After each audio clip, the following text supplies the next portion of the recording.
పంచమవేద స్థాయి భారతం ఎందుకు పొందింది అంటే భీష్ముడు మాట్లాడాడు కాబట్టి. భీష్ముడు మాట్లాడకపోతే ఈ స్థాయి వస్తుందా అంటే చెప్పలేం. అందుకే భీష్ముని యొక్క మాటలకు అందులో అంపశయ్య మీద పడుకుని మాట్లాడాడు మహానుభావుడు.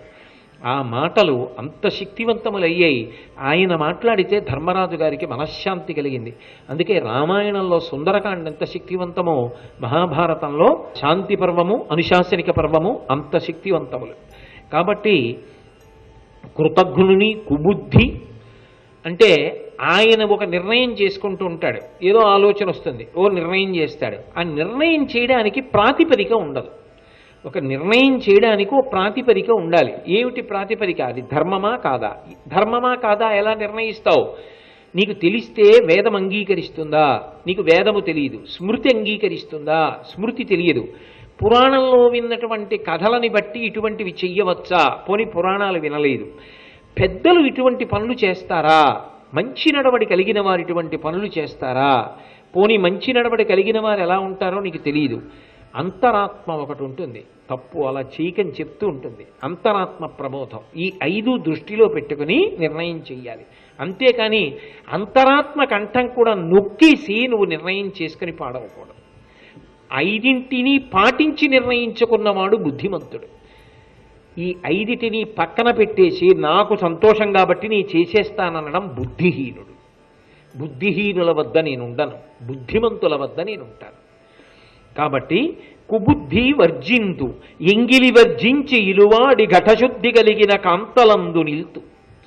ఈ పైన చెప్పినవి సాధారణంగా పురుషులకు అన్వయం, స్త్రీలకి కూడా అన్వయం కొంతవరకు. ప్రత్యేకించి స్త్రీల విషయం మాట్లాడుతోంది లక్ష్మీదేవి. ఆవిడంది గృహమునకు సంబంధించినటువంటి శౌచము, గృహమునకు సంబంధించిన శాస్త్రమును ఎవరు పాటిస్తారో అటువంటి స్త్రీల యందు నేను ఉంటాను. గృహమునకు సంబంధించిన శాస్త్రం అన్న మాటకి ఏమిటి అర్థం అంటే, ఇంటికి బంధువుల్ని పిలవాలంటే పురుషుడికి ధైర్యం ఎక్కడిది? అతిథి పిలవాలంటే ధైర్యం ఎక్కడిది? తన గౌరవం నిలబడాలంటే ధైర్యం ఎక్కడిది? ఆమె నుండే వస్తుంది. తానొక మంచి పని చెయ్యాలి. తానొక మంచి పని చేసేటప్పుడు తనకి వ్యక్తిగతంగా ఉన్న చాలా సమయాన్ని ధారపోసేయాలి. అవి చేయకపోతే ఆయన కూడా ముచ్చట్లాడుకుంటూ కూర్చోట్లో. కానీ ఆయన పని చేయడం కోసం ఎక్కువ ఇంట్లో కూడా మాట్లాడకుండా చాలా సమయాన్ని వేరొక ప్రయోజనానికి వెచ్చిస్తున్నాడు. ఆయన అలా వెచ్చిస్తున్నా పోన్లే, ఆయనకి అది ఇష్టం, ఆయనను అలా బ్రతకని, ఆయన వెంట నేను ఉంటాననడం తప్ప దీని వలన విసిగెత్తిపోతాను, మీరు ఇది మానేండి, హాయిగా ఇద్దరం ముచ్చట్లు ఆడుకుంటూ మేడ మీద కూర్చుందామని ఆవిడంటే ఈయన ఏం చేయగలడు? ఈయన చేయగలడా చేసే మంచి పనులు? ఆమె వెనక దన్నుగా ఉంది కాబట్టి చెయ్యగలిగాడు. అంటే నిజానికి ఏ ఇంట ఏ పురుషుడు ఏ గొప్ప పని చెయ్యగలిగినా వెనక ఆమె ఉండబట్టే. కాబట్టి ఆమె అలా నిలబడగలిగినదై ఇల్లాలి యొక్క వైభవాన్ని తెలుసుకుని అసలు ఆయన విజయము వెనక నేనున్నాను కాబట్టి నడుస్తోంది అని తెలుసుకున్నదై ఉండగలిగితే అప్పుడు ఆ ఇల్లు శోభాయమానంగా ఉంటుంది. మీరు కొందరిని చూడండి, 5 కొడుకులు ఉంటారు, 5 కోడళ్ళు ఉంటారు, 4 కూతుళ్ళు ఉంటారు, అల్లుళ్ళు ఉంటారు, ఇంతమంది వియ్యాలారు ఉంటారు. ఎవ్వరితో ఒక మాట తేడా కూడా ఉండదు, ఎంతో సంతోషంగా ఉంటారు. దానికి అంతటికీ ప్రధాన కారణం ఎవరో తెలుసా?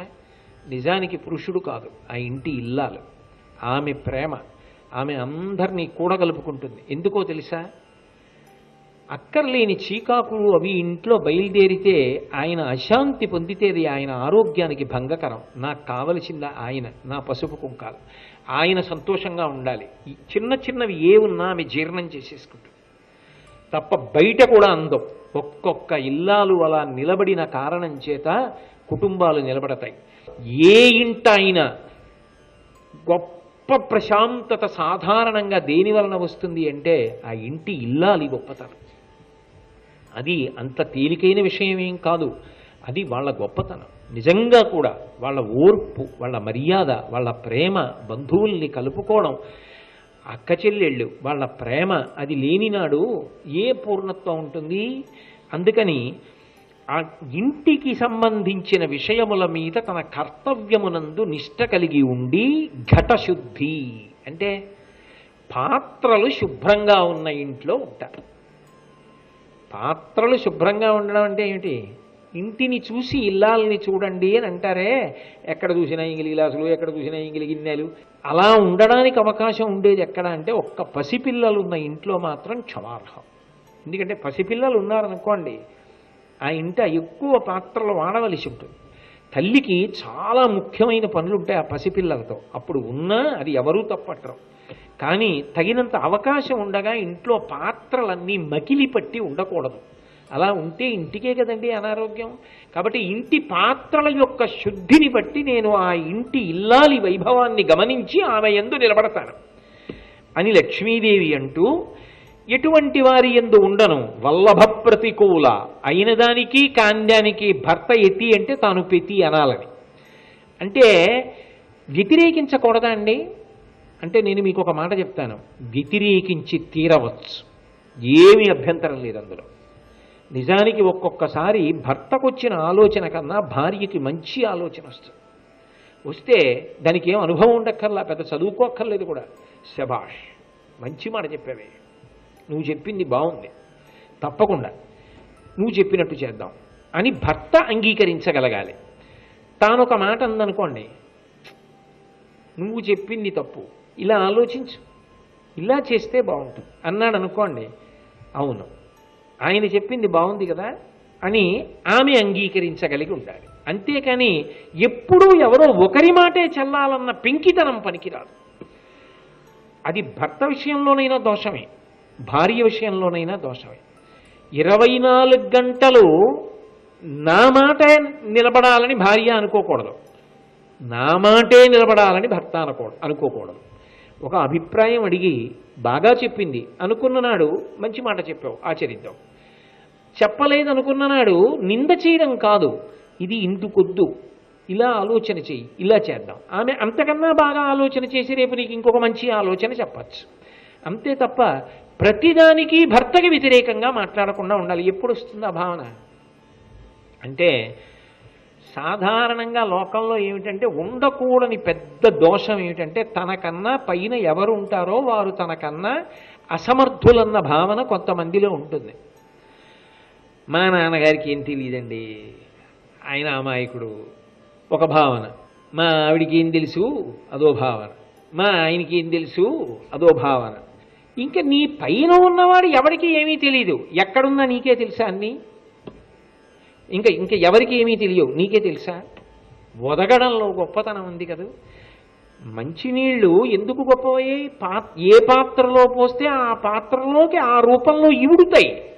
నువ్వెక్కడ కూర్చున్నావో ఆ స్థానంలోకి ఇమిడిపోవాలి, అప్పుడే అందం. ఆ ఇమడలేకపోతే ఇబ్బంది. అయిన దానికి ఆయన అన్నీ అంతే, ఆయనకి ఏం తెలీదు, ఆయన అలాగే మాట్లాడతారు అన్న మాట ఇటువైపు నుంచి రాకూడదు, అంటే భార్య వైపు నుంచి రాకూడదు. అయిన దానికి కాందానికి ప్రతిదానికి భార్యని నింద చేయడం భర్త వైపు నుంచి ఉండకూడదు.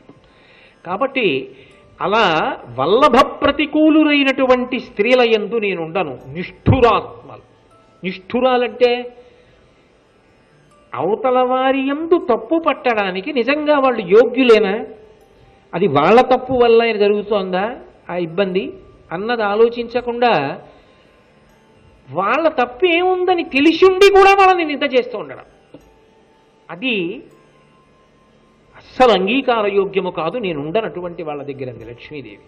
నిష్ఠురాత్మ అంటే ఇది అవతల వారి దోషము కాదు అని తెలిసిండి వారిని నింద చేస్తూ ఉండడం.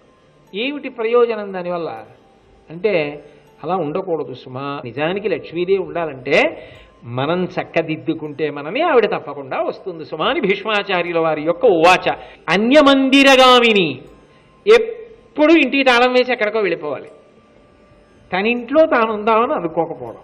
అధిక నిద్ర అయిన మానిని, ఎప్పుడూ నిద్రే, ఎప్పుడూ పడుకోవడమే, దొరకదు, నేను వదిలిపెట్టేస్తాను, అలాంటి చోట ఉండను అంది లక్ష్మీదేవి.